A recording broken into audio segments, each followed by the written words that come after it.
নির্দিষ্টভাবে অভিযোগটা এই গ্রামবাসীরা কার বিরুদ্ধে আনছেন? কামরুজ্জামান, যিনি হচ্ছেন স্থানীয় পঞ্চায়েতের তৃণমূল কংগ্রেস প্রধান, তার স্বামী কামরুজ্জামান, তার বিরুদ্ধে। হ্যাঁ ঠিক আছে, অভিযোগ উঠেছে। আমার কথা আগে ক্লিয়ার করতে দেবেন মৌপ্রিয়া প্লিজ।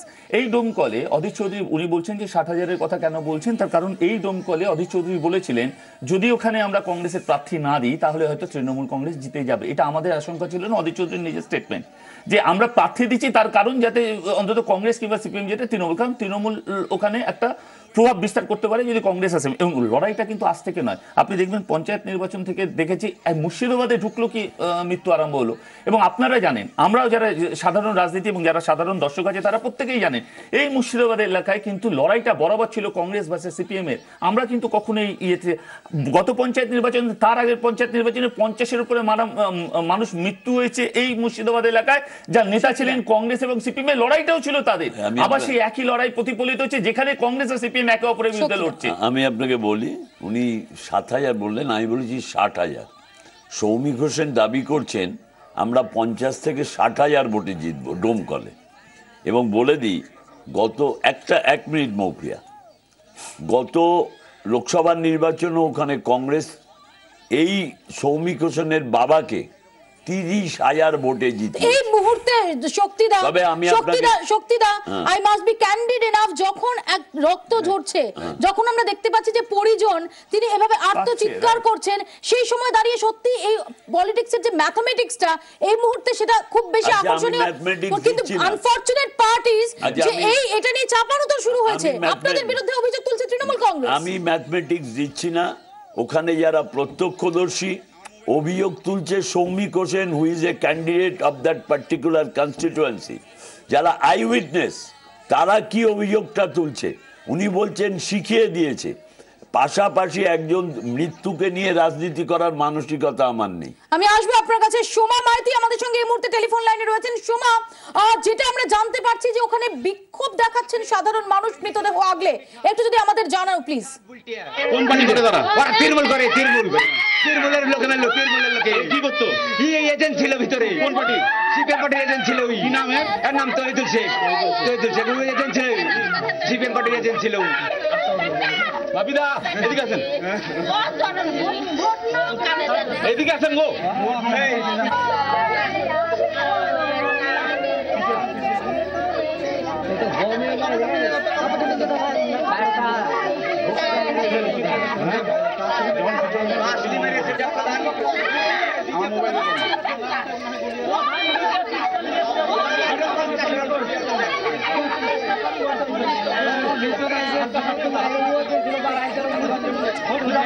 আমার মোবাইল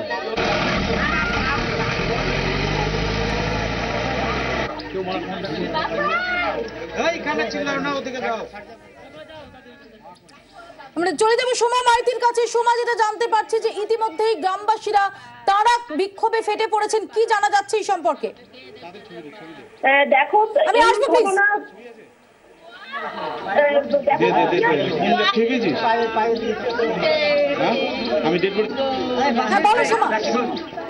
এলাকায় পুলিশ থাকলেও পর্যাপ্ত পরিমাণে পুলিশ নেই, এমনটাই জানানো হচ্ছে যে এই ঘটনা মোকাবিলা করার জন্য যে পরিমাণ পুলিশ থাকার দরকার সেই পরিমাণ পুলিশ নেই। এবং অভিযোগের তীর হচ্ছে যে সম্ভবত তার মা কি সমস্যা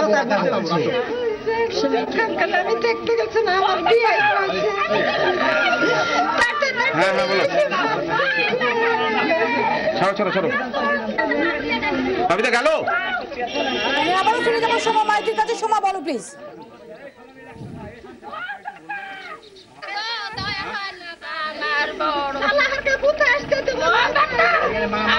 মাকে বসাও।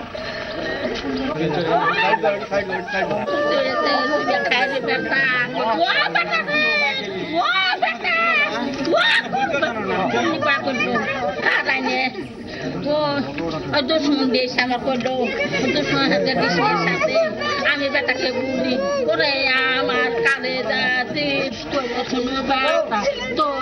খাবি বেটা,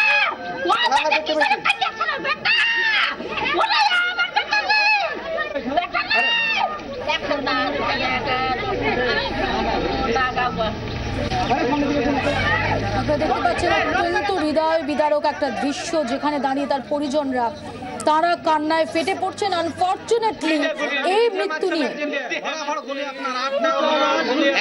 প্রধান পুলিশে আপনার একদিন 100 গুলি লেখছে, পুলিশে তুলনা বন্দুক, বিদেশে তুলনা বন্দুক 10 খান, একবারে উল্টিয়া মিঠা আর মেয়েকে দিয়ে আজিত দিয়ে এরা একবারে রীতিরকম ভাবে মারছে। আমরা পুলিশ কেন ইনফরমেশন দিয়েছি। আমি আবারও সুমন রায়তির কাছে যাব। সময় একটু জানার চেষ্টা করবো, এনারা যে অভিযোগ করছেন এরা গুলির কথাও বলছেন এবং একটা কথা বলছিলেন যে ওই কামরুজ্জামান তার হাতে নাকি ম্যাগাজিনও ছিল। একটু আমাদের বলবে এই সম্পর্কে কি জানা যাচ্ছে? দেখো, কামরুজ্জামান হচ্ছেন ওই গ্রাম পঞ্চায়েতের প্রধানের স্বামী এবং অভিযোগ হচ্ছে মূলত কামরুজ্জামানের দিকেই, যে কামরুজ্জামান গুলি বোমা নিয়ে সকাল থেকে সংগঠিতভাবে আক্রমণ চালিয়েছেন ওই এলাকায়। যদিও গুলির বিষয়টা কিন্তু এখনো পর্যন্ত সুনিশ্চিত করছেন না স্থানীয় প্রশাসন বা এলাকার মানুষজন। কিছু মানুষের কাছ থেকে গুলি চলার অভিযোগ উঠে এসেছে, কিন্তু ব্যাপক পরিমাণে বোমাবাজি হয়েছে। 1 ঘন্টা ধরে মুড়ি মুড়ির মতো ওই এলাকাতে বোমা চলেছে এবং পুরো বিষয়টা যেটা অভিযোগ রয়েছে প্রধানের স্বামী কামরুজ্জামানের দিকে, যে তিনি এটাকে নেতৃত্ব দিয়েছেন এবং এইভাবে সংগঠিত হয়েছে। এই মুহূর্তে এলাকার পরিস্থিতি একেবারে থমথমে। বেশ কিছু পুলিশ ঘটনাস্থলে পৌঁছেছেন। এলাকার মানুষজন মৃতদেহ এখনো পর্যন্ত ঘটনাস্থল থেকে উঠতে দিচ্ছেন না। তারা বারবার ধরে যেটা অভিযোগ করছেন যে পরিমাণ পুলিশি নিরাপত্তা দেওয়ার দরকার ছিল দমকলের পুঠিয়ামরা, শিরোপাড়া, কুকিলা বিস্তীর্ণ এলাকায়, সেই পরিমাণে কার্যত পুলিশ নেই। শুধুমাত্র শিরোপাড়ার ঘটনা নয়, কিন্তু দমকলের বিস্তীর্ণ এলাকা কার্যত অগ্নিগর্ভ হয়ে রয়েছে। বিভিন্ন জায়গায় বিরোধীদের এজেন্ট হিসেবে বসতে দেওয়া হয়নি এবং অবাধের ছাপ্পা চলছে বলে এখনো পর্যন্ত খবর রয়েছে। বিশেষত কুচিয়ামোড়া 234 এবং 235 নম্বর বুথের অবস্থাও কিন্তু অত্যন্ত খারাপ। মৌপিয়া, সোমা, তোমায় আপাতত ধন্যবাদ। তোমার কাছ থেকে এই সংক্রান্ত খবর নিতে থাকবো। সোমা মাইতি আমাদের সঙ্গে এতক্ষণ টেলিফোনে কথা বলেন এবং সোমা আমাদের যেটা জানালেন যে কামরুজ্জামানের বিরুদ্ধে অভিযোগ উঠছে, সেই কামরুজ্জামান ওই গ্রামের যে তৃণমূল কংগ্রেস পঞ্চায়েত প্রধান, তার স্বামী এবং প্রত্যক্ষদর্শীরা তার বিরুদ্ধেই অভিযোগ করছেন গুলি এবং বোমা নিয়ে আক্রমণ চালায় কামরুজ্জামানের নেতৃত্বে দলবল, এমনটাই অভিযোগ। যদিও প্রশাসনিক সূত্রে এখনো গুলি চলার কথা সেটাকে কনফার্ম করা হচ্ছে না। ইতিমধ্যে আমরা যেটা জানতে পারছি যে নির্বাচন কমিশন এই সম্পর্কে রিপোর্ট তলব করেছে।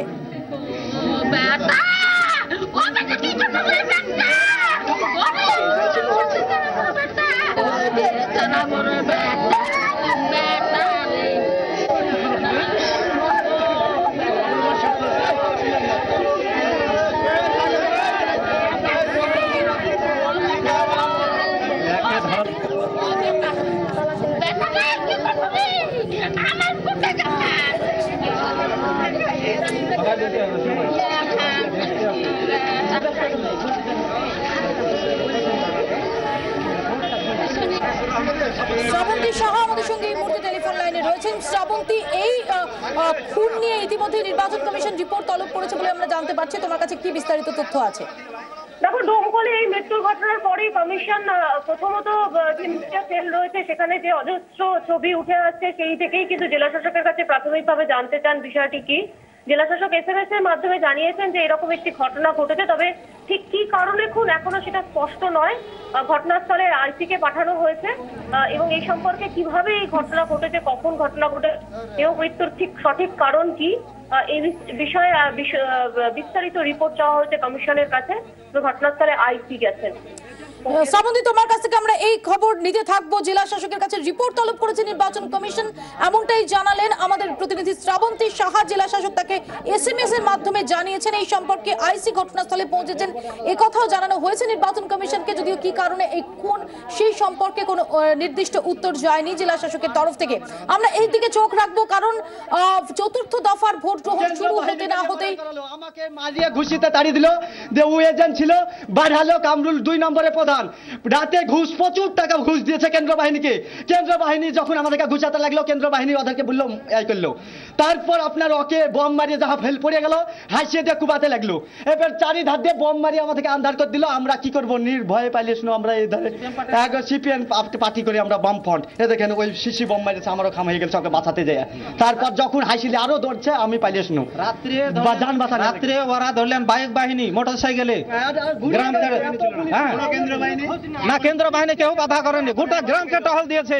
দিয়ে আপনাদেরকে আমি অবজারভারকে ফোন করে স্যার রাত্রি 11:30 আছে 2 গাড়ি 1 গাড়ি ফোর্স নিয়ে আমি ওদেরকে বললাম দেন বাড়ি বাড়ি যে হুমকি দিয়েছে, নাম করে ওই কালামের বাড়িতে দেন হুমকি দিয়েছে, এই পাড়ায় দিয়েছে, কিচ্ছু করেনি। হ্যাঁ, আর ওরা আসার সঙ্গে সঙ্গে ডান আপনার ডাব থামস আপ মিষ্টি ওই কেন্দ্র বাহিনীকে ওরা খাওয়া চলো, সে ফটো দিয়েছি আমি। হ্যাঁ, বুথে কিছু করলো না তো, বম মারা হলো ই করা হলো, কিছুই করলো না কেন্দ্র বাহিনী। হ্যাঁ, আপনারা দেখছেন স্থানীয় বাসিন্দা তারা অভিযোগ করছেন যে কেন্দ্রীয় বাহিনী কিছুই করেননি। বারবার তারা অবজারভারকে অভিযোগ জানিয়েছেন কিন্তু কোনো সুরাহা হয়নি। বোমাবাজি করা হয়েছে এবং তারপর তহিদুল ইসলাম লুটিয়ে পড়তে তাকে হাসুয়া দিয়ে কোপানো হয়েছে বলে অভিযোগ করছেন স্থানীয় বাসিন্দারা। আমরা এই খবরে চোখ রাখবো অন্যান্য কেন্দ্রের দিকেও। একটা ছোট বিরতির পর ফিরে আসছি বাংলার ব্যালট নিয়ে, সঙ্গে থাকুন 24।